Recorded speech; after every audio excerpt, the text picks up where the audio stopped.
Okay guys, so today we are in the Uncle Ned's Fish Factories and I'm with Dan. And Dan will show us around this facility. Sure, I don't know, what do you want to see first? Alright, I just want to see what fish do you guys have in stock in here. So right nowadays, yeah, we are mostly selling community fish. Like this? Yeah, this is an embarrassing tank to look at because they're not for sale because they're sick, but... Okay, this is like a quarantine thing? Kind of? Yeah, we spotted a problem, no pun intended, and so we're going to avoid selling those for a few days. All the tanks in this store are isolated, so they all have their own filter system, they have their own water. Okay. So how do you guys filter all of this? Are you just using the sponge filter? Yep. Every tank. For every tanks? 200 tanks, they all have their own system. Is there any specific reason why you guys choosing sponge filter instead? Yeah, it was two good reasons. One is, since every tank has to have its own filter system and enclosed water, since I'm not sharing water around all these fish tanks, because this can happen, and so we isolate everybody. So, and now the reason we don't do power filters instead of which would be something you plug in. That would mean 200 plugs, 200 electrical devices. Yeah. It's simply not possible or safe. Yeah. And do you guys do like water change every day? Depends on the tank. So, for example, this tank got done on February 4th. This one was done more recently, a few days ago, the 24th. There are tanks here, like in the springtime when we bring in goldfish for the pond season. There are tanks that are so crowded with goldfish they have to be done each and every day. 100% of the water has to go in and out because they're so overcrowded. This is not something I recommend my customers do. It's a case of do as I say, not as I do. You don't want to overcrowd your fish tank if you're at home. For reasons of commerce, though, sometimes they do overcrowd them, and that requires extra special water exchanges and more frequent water changes. And so for the water source here, do you guys use like tap water? Oh yeah. And do you like dechlorinate it, something like that? We're fortunate enough here where we are the last address in the town of Millis. Oh. And so by the time the water gets to me, there's very little chlorine, if any at all. So you don't need to treat it? We don't have to throw in dechlorinator, but I do recommend it. And on occasion, they are working on the pipes here in the town. So what I'll do is and they warn us, and the town will warn us that there's chlorine coming. So we'll start adding chlorine when we change the water out. Okay. But normally I don't have to add it, which is a nice. And how do you guys heat this place? I kind of feel warm in here. So you heat the whole room, I guess. The whole room is forced hot air. Okay. So I spend a lot of money on heating. I save money on power filters, but because I don't use them. But I do have to spend a little bit of money to keep this place southern Florida all year long. So, and it's really hot in the summer, which I don't air condition it. So I guess it all evens out. This is what we didn't sell last year for koi fish. Oh, this is for koi. Yeah. So these are the ones left over that I didn't sell last season. So I didn't want to leave them to the goodwill of Old Man Winter. So we brought them in with us. Okay, I see. I do have a few fish outside that were too large to move in, and they're doing well actually all winter long. But how do you filter this tank? Just using that homemade filter. Oh, DIY. Yep. Okay. I expected to sell lots of these, but I didn't. I barely have sold one of these, and the reason for it is really, really not attractive. It's hard to sell a trash can. It wouldn't look good in your garden, but it really is the best filter I've ever seen. So what media do you use inside there? Oh yeah, it's actually you can see it better up there. Oh, see those rolls up top? That one? Filter floss? Yeah, the polyester? Yeah, it's a coarse foam material. Yeah, there's a few different kinds. There's layers. There's layers. Okay. That's like a fine one to really get the small stuff out. And then there's one more under it that's used as a support for the frame. I see. So this is like a really nice setup actually. Yeah. It needs a water change. You can see how yellow it is, but the fish are healthy. So this is just mainly the same fish over here? These or are all there- peaceful, mellow, unoffensive fish. Okay, so we have beta in here. Yeah, I'm really Yeah. low on betas. I sell a ton of them. We'll get 50 tomorrow probably. So is this kind of fish that is like best-selling fish? That's a good question. What do I sell the most of? In terms of raw numbers, I probably sell the most cardinal tetras. Oh, cardinal tethers. That's probably the fish I sell in the largest numbers. I have to bring in about 500 a month, I think. Okay. I think I sell about 5. I don't really count them. It's really hard when you're dealing with livestock to really count how many pieces of whatever it is you're selling. Okay. It's And I kind of see difficult. some puffer here. Is this freshwater puffer, yeah? Yeah, that is a very rare puffer, a very expensive one, and unlike most puffers, it is safe with small fish. Oh. You would never dare do that with a fahaka or an embu or any number of other puffers I could name. Yeah, because as far as I know, puffers, they are quite aggressive. almost all of them are. So most of the fish here are native here or they are from overseas? Rummy nose are almost always imported from Brazil. Okay. I go through middlemen though. I used to bring in my own fish years ago, but it's kind of involved getting them through customs. It's better to know the procedure. We've done it, but it's a pain. So we pay extra. And plus, the middlemen that I use, I buy them from a wholesaler. What's nice about this is the better ones will treat them. So once they arrive from country, from Brazil or Colombia, they'll actually treat them, medicate them, make sure they're healthy, and then ship them on to us. So when they arrive to your place, they're already good to They're go? usually good to go. Okay, I see. I do recommend my customers if they, because we do announce on Facebook when the new stuff arrives, I always recommend that you give us a couple of days to sit on them, make sure they don't develop any major problems, and that way I can assure them that as far as I know, everything I allow to sell is healthy and good to go. I see. We rarely make mistakes, but we do sometimes. Can you show me what you guys have over here? Because Sure. when I came here, first I look at this place like, wow, this is... Well, this is the kind of fish, if you'd visited my brother and I in the basement of our mom's house. What happened is Ned wanted to get some fish in, and the local fish stores weren't interested in bringing them in. So what we did is he eventually found out the names of the wholesalers in Florida, and the problem with that, in those days they wouldn't sell you just one or two pieces. You had to buy a box of them, and a box contains like 20. So what do you do with the extras that you can't have room for? You have to sell them. And so that's how the business sort of started. And it started bringing in more and more, and it was sort of a side hustle for a while. So these are African cichlids, correct? Almost everything in here. Almost everything, yeah? Almost everything. These are some fish that a gentleman raised locally, and it's very rare for a fish store to get good quality swordtails, and so they don't belong in this part of the store, but it's the only tank I had that was large enough. Okay. And when you get a chance to get good healthy swordtails, you jump at that chance, because a lot of the stuff that is farmed in Florida aren't really always that reliably healthy. So I bought everything the guy had, and I had nowhere to put them, but they don't really belong with cichlids. Yeah. But that's what they're here. But everything else is Cichlids, almost yeah. everything in here is a Lake Malawi cichlid. Almost all of it. So for African cichlids, are they quite hardy fish or Yes. they're hardy, yeah? Yeah, they're pretty much indestructible.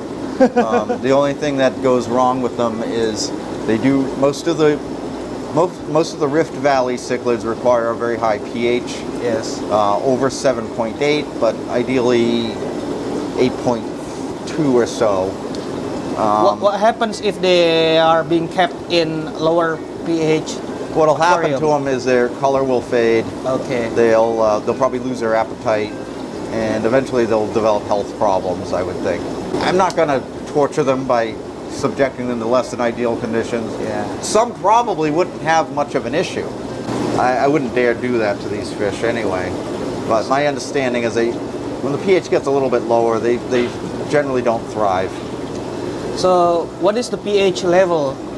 Everything here, in here? our tap water happens to be about almost a pH of 8 anyway. Oh, okay. So a few years ago, You're I had fortunate.